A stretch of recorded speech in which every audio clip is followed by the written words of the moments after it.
Kapatid, payag ka bang maging good friends pa rin ang jowa mo sa ex niya?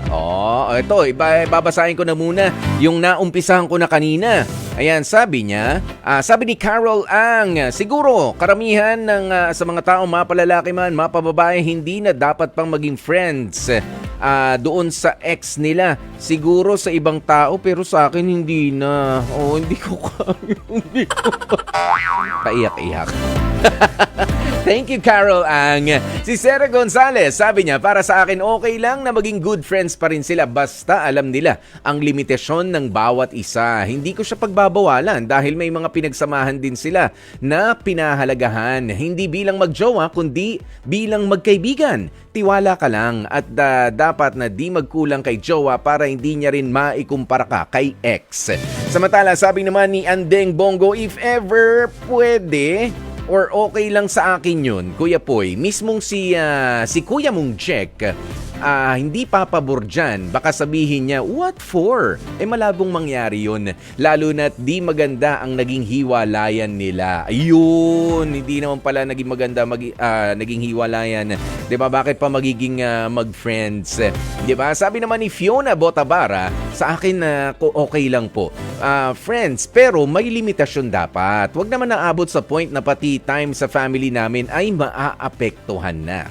Okay. Ayan, si Justice Yo Escalera. Sabi niya, oo naman, basta friend ko rin yung ex nung shota ko. Ayan, nung shooting ko, sabi niya pa. Basta friend ko rin. Pero kapag hindi, pagka hindi mo nga rin kilala, teka lang. Yan, sabi naman ni Luella Dumaog, it's a big, ay grabe sa big, ha. Papunta na sa bibig na naman, Luella, ha.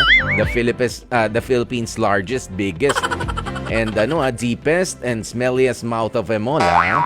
A big mouth. No, sabi niya, a big mouth, no sa akin. Ex mo na nga bakit mo kakaibiganin pa? Tsaka gusto mong kaibiganin yung ex mo? Sana hindi mo na lang ako ginawa. Ganda ni Luella sa bandaron. Kaya na syempre, eto sulat sulat ni Hongo. Yung hindi ko mabasa. Ayan, sabi niya, pero no, gagawin ka lang, friend, para paggipit, uutang sa'yo. In short, gagamitin ka na naman ulit ng ex mo. Ayan, ito, napakasimple ng sagot ni Kim Ramirez. It's a big no. Ganun lang. At syempre, etong si Maria Lourdes Narcua, sabi niya, walang problema. Basta friends lang talaga, ha? Wag lang nilang haluan ng mga kababalaghan. Kaya si Marvin naman, sabi niya, ay nako, never akong papayag. Seloso ako sige. Mga kapatid, alam nyo, pagdating dyan sa payag ka ba na maging good friends pa rin ang jowa mo at yung ex niya? Ako, naniniwala ako, depende sa kanilang hiwalayan o depende sa naging papel nung ex niya doon sa relationship ninyo. Lalo-lalo na kapag merong history. Depende yan sa history na halimbawa kayo ay magjowa na, biglang pumagit na yung ex na yon para agawin yung jowa mo noon, medyo mahirap i-reconcile yan basta-basta. Ganun yan. Pero kung ex-jowa na wala ka namang kinalaman nung panahon na magkakilala sila, talagang naunang magkakilala at magkaibigan pa at that, let's cut them some slack, ika nga.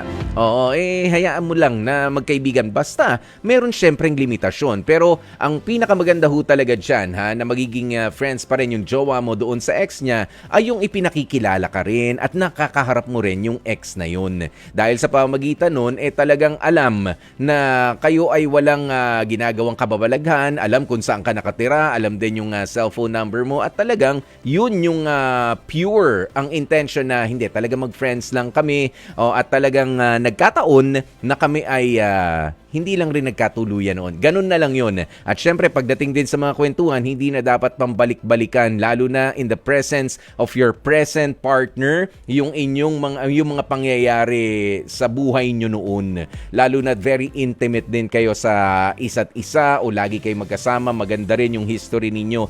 Hindi na dapat pang pag-usapan yun. Kahit pa nga, biruan lang. huwag na. Ayan, pero nasa sa inyo po, nasa inyong mga kamay ang desisyon kung papayag ka ba o hindi. Kung saan ka komportable, yun ang gawin mo.